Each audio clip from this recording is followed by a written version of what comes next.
क्या तुम्हारे भाई ने अभी मकान बनवाया है? जी, गृह प्रवेश किया है 2 दिन क्या पहले। तुम्हारी भतीजी का नाम अभिषी है? जी गुरु। आज के बाद अंधविश्वासी कहना बंद कर देना, वरना नंगा कर दिया जाएगा। दोस्तों, बागीचा धाम के पीठाधीश धीरेंद्र शास्त्री पर मीडिया वाले सवाल उठाते हैं कि इनके पास कोई सिद्धियां नहीं है और ये सब अंधविश्वास है।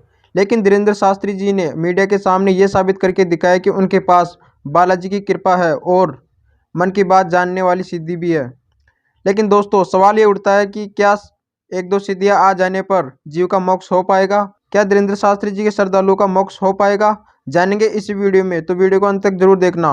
और सबसे पहले दिखाते हैं धीरेंद्र शास्त्री जी का ये वीडियो। आप में से कोई पत्रकार हमारे चाचा जी का नाम बता सकता है?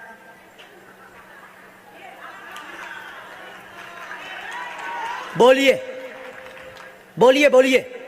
आप में से कोई पत्रकार हमारे बल्कि चाचा जी का नाम उस पे भी है, संस्कार टीवी पे, कोई बता सकता है? बोलो बोलो, वरना आज के बाद अंधविश्वासी कहना बंद कर देना। क्या बता सकते हो? अब आप पत्रकारों में जिनके चाचा का नाम भृगुनाथ तिवारी हो वो आ जाए।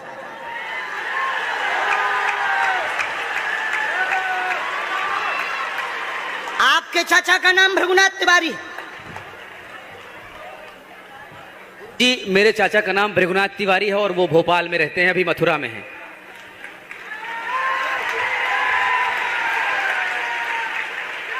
आज लेकिन हमने लास्ट अनुमति ली है अपने बालाजी से।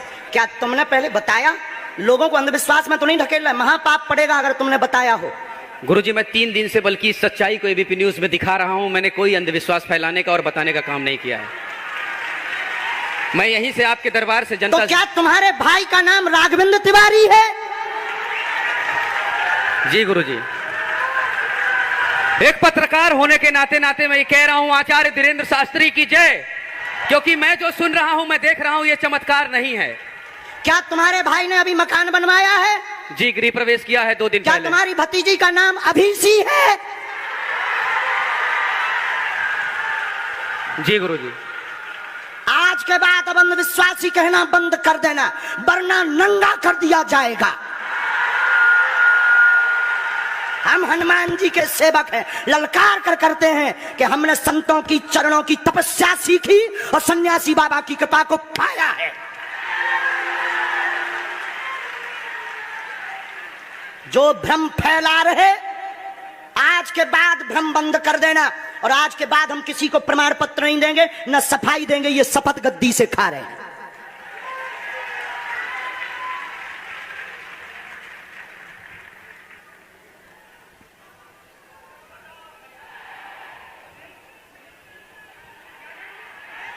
पूरे भारत को अंधविश्वास में धकेलने के लिए हाँ तो नहीं बोल रहे? जी बिल्कुल नहीं, बिल्कुल नहीं।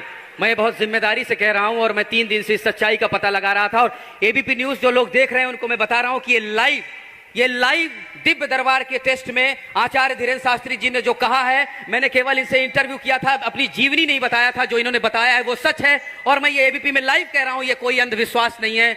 मैं फिर कह रहा हूं, बाबा बागेश्वर धाम की जय। आज के बाद, क्योंकि आज हमारा दिमाग स्थिर नहीं है, आज के बाद अब हम कभी भी किसी से हमें प्रमाण पत्र की आवश्यकता नहीं है। आज पूरी नेशनल मीडिया के सामने हमें जो कहना था कर लिया, फर्स्ट और लास्ट है। अब आपका एक प्रश्न हम बताएंगे और आज के दरबार को, क्योंकि हम पूर्ण होश में नहीं है, इसलिए आज के दरबार को हम बालाजी की अनुमति से आए थे और आज के दरबार को हम इसी के साथ विराम करेंगे। कल 4 घंटे दरबार लगाएंगे। एक प्रश्न पूछ लीजिए, लास्ट पूछिए। मैं पूछूं? हाँ। मेरे मन में तो देखिए बहुत सारे सवाल थे जिसको लेकर मैं 3 दिन से लगातार कोशिश कर रहा था। मैं इसी मीडिया में, इसी पत्रकारिता क्षेत्र में और क्या कर सकता हूं, क्योंकि मैं देश और समाज के लिए सेवा करना चाहता हूं इसी फील्ड में रहकर। उसको लेकर पदोन्नति का प्रश्न है, कृपा होगी पत्रकार में, इस मंत्र का जाप करें, आशीर्वाद है। और रुकिए, एक ये रखा है और आपका एक और रखा है। हम गुरु हैं, ऊंची गोटी खेलते हैं, कच्ची गोटी नहीं खोली हो, इसमें वो रहस्य भी लिखे हुए हैं जो दुनिया को पता नहीं, सिर्फ तुम्हें और हमें पता है।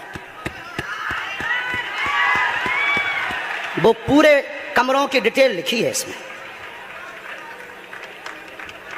और ये धमकी नहीं है, सिर्फ आधा पढ़वा करके आपको हम संतुष्ट कर देंगे और पर्चा वापस ले लेंगे।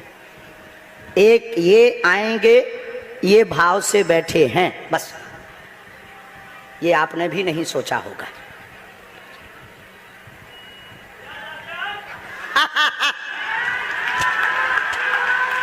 और ये हम पहले से गोटी रखे थे कि इस गोटी को भी हम मारेंगे।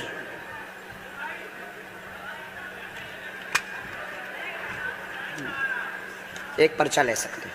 और आइए अब जानते हैं कि एक दो सिद्धियां आ जाने पर जीव का मोक्ष हो पाएगा या नहीं। तो इस पर लेते हैं विचार संत रामपाल जी महाराज जी के।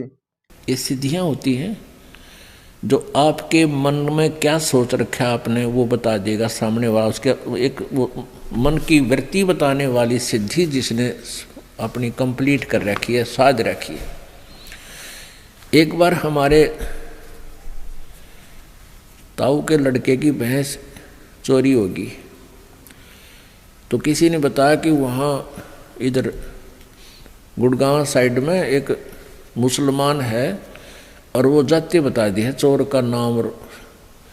तो उसने वो वहाँ गए 5-7 हमारे घर वाले, उसने कहा कि तुमने जिस पे शक है उसका नाम लिख लो और उसके साथ साथ और 10 नाम और पर्चियाँ बना लो।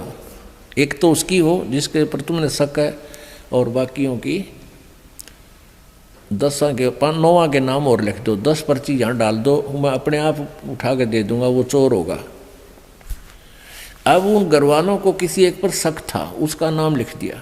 सबके जितने सेव वहाँ गए थे सबके मन में यूँ था कि यूँ पक्का चोर है, और वो पर्ची डाली, उसने वह ये पर्ची उठा के दे दी।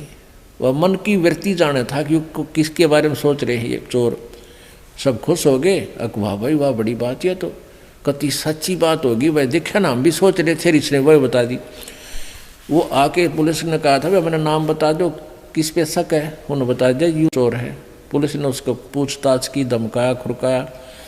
पुलिस ने कहा भाई यूँ चोर नहीं है। फिर उन्होंने किसी और पर शक कर लिया कि शायद वो है भाई, पक्की बात, वो उस दिन वहाँ खड़ा था, ऐसे रात में वहाँ खड़ा था, उसने देखा था। तो वो फिर किसी दूसरे और के पास गए, एक ऐसा ही बकवाद करनी है। तो उसने भी यही कहा, ऐसे ही उन्होंने उसका नाम लिख दिया, जिस पे शक था 9 और लिख कर डाल दिए। उसने वह पर्ची निकाल दी जिस पर उन हमारे घर वालों में शक था, वो नाम निकाल के दे दिया कि यूँ चोर है। अब फिर उन्होंने फिर आगे पुलिस को बताया कि यूँ पक्का चोर है भाई, तुम कित पूछ का एक ऐसे ऐसे वहाँ। तो पुलिस वाले बोले ये बात नहीं जस्ती। उससे भी पुलिस ने पूछा था अच्छी की, लेकिन वो भी चोर नहीं था, वो बहस नहीं पाई। और वो जाते बता दे जो मन में सोचते ये बकवादे हैं। किसी ने सच्ची भी हो जाती है उनकी, तो 20 जगह गुण गा दे, हमारी तो सच्ची बता दी थी उसने। तो पुण्यात्माओं, ये ड्रामाबाजी हमने नहीं करनी चाहिए। तो क्या बताते हैं,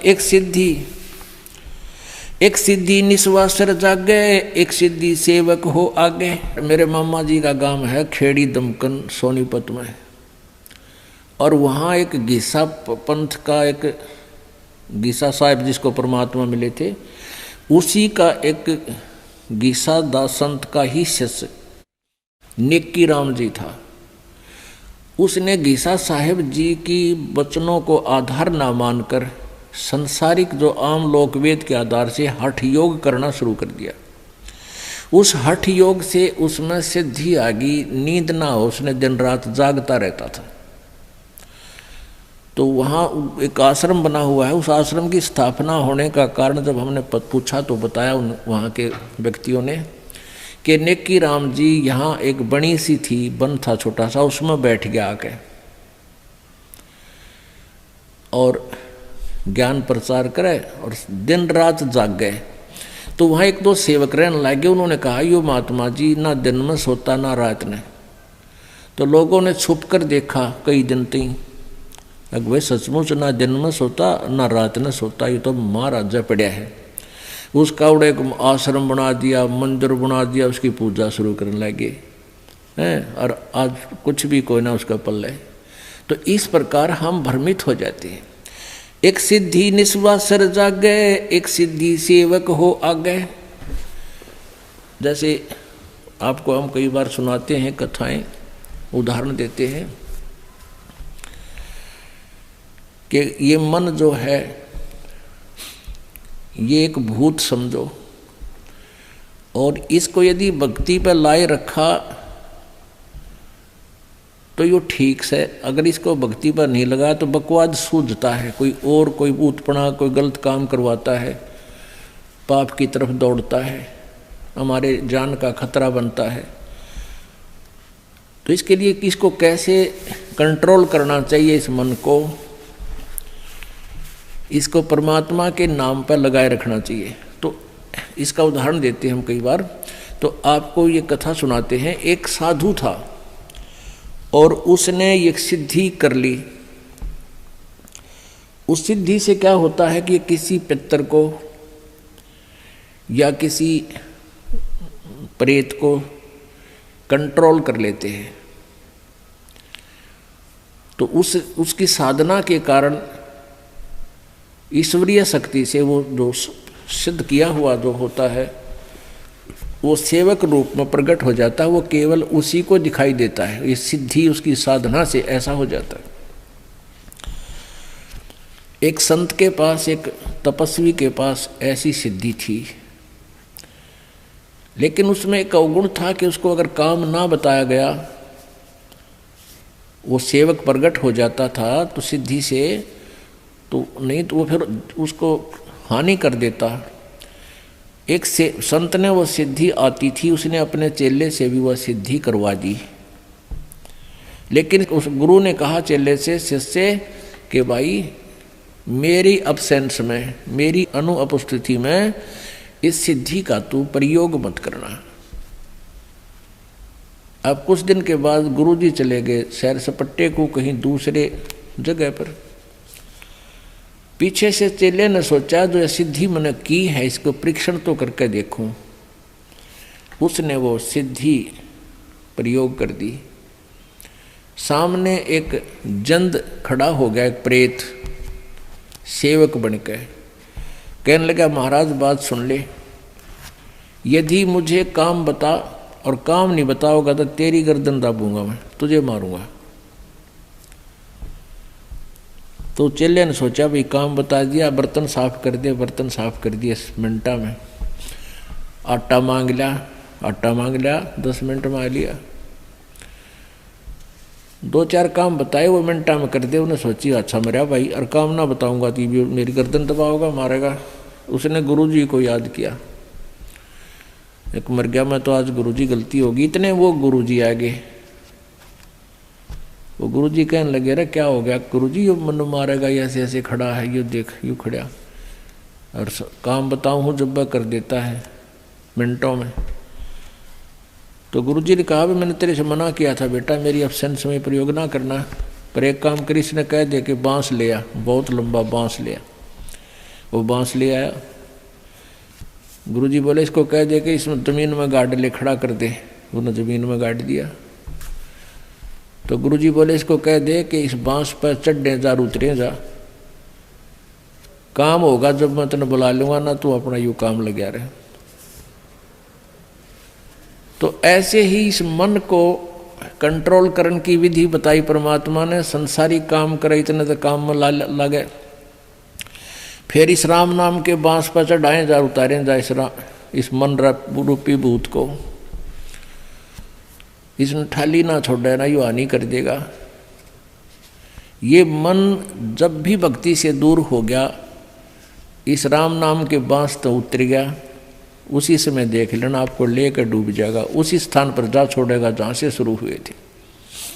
तो ये बता रखा कि एक सिद्धि निस्वा सर जागे, दिन रात जागे, एक सिद्धि सेवक हो आगे, एक सिद्धि स्वर्गापुर धावे, एक सिद्धि जो सब गठ छावे, एक सिद्धि सब सागर पीवे, एक सिद्धि जो बहुजुग जीवे।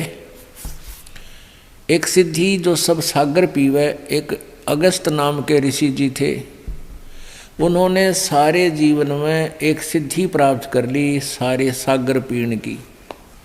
एक ऐसी शक्ति है, ईश्वरीय पावर है, ऐसी शक्ति है जो उसको सिद्धि कर लेता है। तो इसने कोई बात होगी थी, कहा सुनी, तो अगस्त ऋषि ने एक ही घूंट में अपना सातों सागरों को पी लिया था।